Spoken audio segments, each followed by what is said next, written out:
Hello ನಮಸ್ತೆ Jeevitha Kannada YouTube ಚಾನಲಿಗೆ ನಿಮಗೆಲ್ಲ ಸ್ವಾಗತ. ಯಾರೆಲ್ಲ ನನ್ನ ವಿಡಿಯೋ ನೋಡ್ತಾ ಇದ್ದೀರೋ ನನ್ನ ವಿಡಿಯೋನ ಸಬ್ಸ್ಕ್ರೈಬ್ ಮಾಡ್ಕೊಂಡು ನೋಡಿ.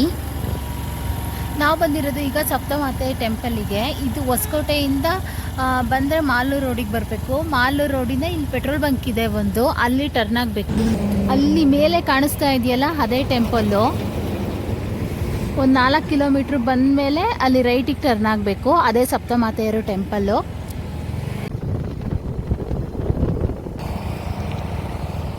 ಇಲ್ಲಿ ಬೋರ್ಡೇ ಹಾಕಿದ್ದಾರೆ ರೈಟ್ ಸೈಡಲ್ಲಿ, ಸಪ್ತಮಾತೆಯರದು ಪಿಕ್ಚರ್ ಹಾಕ್ತಿತ್ತು.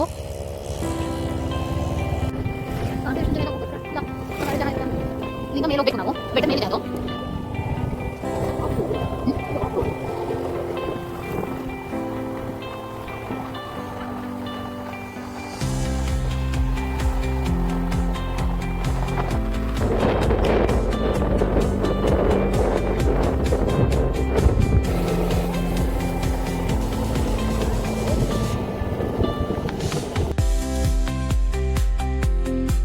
ನಾವೀಗ ಸಪ್ತಮಾತೆಯರು ದೇವಸ್ಥಾನದ ಹತ್ರ ಇದ್ದೀವಿ. ಈ ದೇವಸ್ಥಾನ ಬಂದ್ಬಿಟ್ಟು ಬೆಟ್ಟದ ಮೇಲಿದೆ ದೇವಸ್ಥಾನ. ಇಲ್ಲಿ ಇದು ಬೆಟ್ಟದ ಮೇಲಿರೋ ಕಾರಣ ವಾತಾವರಣ ಎಲ್ಲ ತುಂಬಾ ಚೆನ್ನಾಗಿದೆ. ನಾವು ಬೆಂಗಳೂರಿಂದ ಎಷ್ಟು ದೂರ ಬಂದಿದ್ದೀವೇನೋ ಅನ್ನೋ ಥರ ಫೀಲ್ ಕೊಡುತ್ತೆ. ಯಾಕೆ ಅಂದರೆ ಇಲ್ಲಿ ಒಂದು ವೆಹಿಕಲ್ ಸೌಂಡ್ ಕೂಡ ಇಲ್ಲ. ನಾವು ಡೈಲಿ ನಾವು ವರ್ಕ್ ಪ್ರೆಷರ್ ಇದ್ದರೆ ಆರಾಮಾಗಿ ಇಲ್ಲಿ ಬಂದು ನಾವು ಮೈಂಡ್ನ ಫ್ರೆಶ್ ಮಾಡ್ಕೊಂಡು ಹೋಗ್ಬೋದು. ಅಷ್ಟು ಚೆನ್ನಾಗಿದೆ ಇಲ್ಲಿ ವಾತಾವರಣ ಎಲ್ಲ. ಇಲ್ಲಿ ಬಂದುಬಿಟ್ಟು ನಾವು ಮೈಂಡ್ನ ರಿಲೀಫ್ ಮಾಡ್ಕೊಂಡು ಹೋಗ್ಬೋದು. ಅಷ್ಟು ಚೆನ್ನಾಗಿದೆ. ತಂಪಾದ ಗಾಳಿ, ಫ್ರೆಶ್ ಗಾಳಿ ಬರುತ್ತೆ ಇಲ್ಲಿ. ಮತ್ತು ವಾತಾವರಣ ಕೂಡ ತುಂಬಾ ಚೆನ್ನಾಗಿದೆ. ಮತ್ತು ಇಲ್ಲೆಲ್ಲ ಕುತ್ಕೊಳ್ಳೋದಕ್ಕೂ ಕೂಡ ತುಂಬಾ ಚೆನ್ನಾಗಿದೆ ಪ್ಲೇಸ್ ಎಲ್ಲ. ಮತ್ತು ಮಕ್ಕಳನ್ನ ಕರ್ಕೊಂಬಂದುಬಿಟ್ರೆ ಇನ್ನೂ ಮಕ್ಕಳೆಲ್ಲ ಆರಾಮಾಗಿ ಫ್ರೀಯಾಗಿ ಆಟ ಆಡ್ಕೊತಾರೆ ಸ್ವಲ್ಪ ಹೊತ್ತು. ಇದು ಬೆಟ್ಟದ ಮೇಲಿದೆ. ವ್ಯೂವಂತೂ ಬೆಟ್ಟದಿಂದ ಕೆಳಗಡೆ ನೋಡಿದರೆ ವ್ಯೂವಂತೂ ತುಂಬಾ ಚೆನ್ನಾಗಿದೆ. ನವಿಲು ಕೂಗೋ ಶಬ್ದ ಮತ್ತು ಪಕ್ಷಿಗಳ ಶಬ್ದ ಇದೆಲ್ಲ ತುಂಬಾ ಚೆನ್ನಾಗಿದೆ.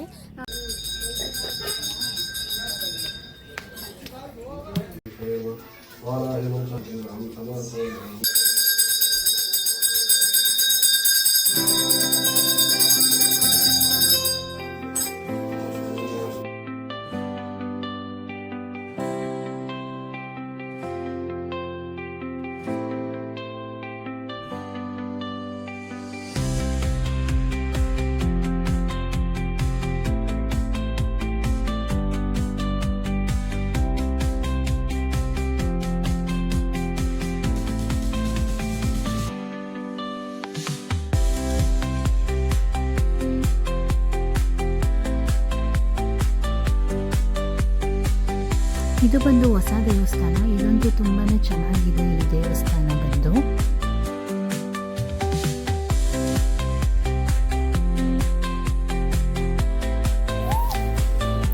ನೀವು 1 ಅವರ್ 2 ಅವರ್ ಎಲ್ಲಾದರೂ ಒಳ್ಳೆ ಪ್ಲೇಸ್ ನೋಡ್ತಾ ಇದ್ದೀರಂದರೆ ಈ ಸಪ್ತಮಾತೆಯರು ಟೆಂಪಲ್ಲಿಗೆ ಆರಾಮಾಗಿ ಬರ್ಬೋದು. ತುಂಬಾ ಚೆನ್ನಾಗಿದೆ. ಇಲ್ಲಿ ಬಂದು ನಾವು ಆರಾಮಾಗಿ ಒಂದು ಸ್ವಲ್ಪ ಹೊತ್ತು ಟೈಮ್ ಸ್ಪೆಂಡ್ ಮಾಡಿ ಹೋಗ್ಬೋದು.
ನಿಮಗೆಲ್ಲ ಈ ವಿಡಿಯೋ ಇಷ್ಟ ಆಗಿದ್ದಲ್ಲಿ ಪ್ಲೀಸ್ ಲೈಕ್ ಮಾಡಿ, ಶೇರ್ ಮಾಡಿ, ಕಮೆಂಟ್ ಮಾಡಿ.